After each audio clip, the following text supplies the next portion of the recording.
Hi everyone, welcome to the Management Guide, a one-stop learning platform for your all exam preparation.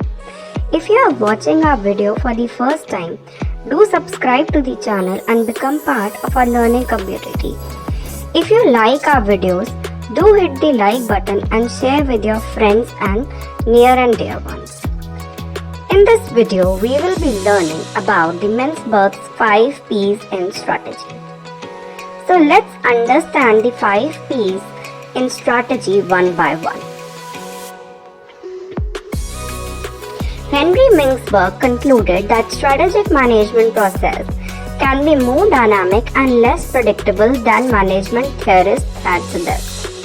In his publication in 1987, The Strategic Concept, 5 P's for Strategy, he argued that the field of strategic management can't afford to rely on a single definition of strategy.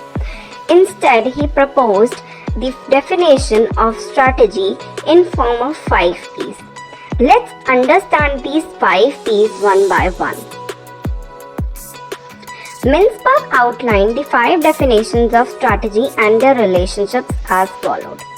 The first P is plan, in which strategy is defined as a consciously intended course of action to deal with a situation. The second P is a ploy, in which strategy is a maneuver to outwit a competitor, which can also be a part of plan. The third P is pattern, in which strategy is a form of consistency behavior, whether or not intended, and which can be independent of any plan.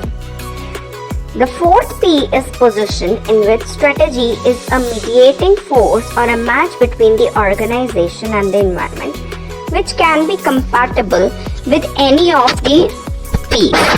And the last P is perspective, in which strategy is a concept or ingrained in a way of perceiving the world.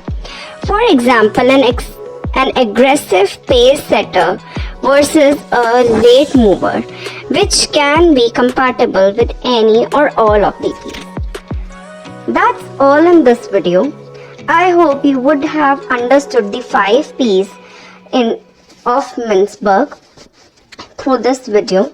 If you liked the video, do hit the like button, do subscribe to the channel, and do check out the different playlists which have been created for you to explore the channel. Thanks for watching and happy learning.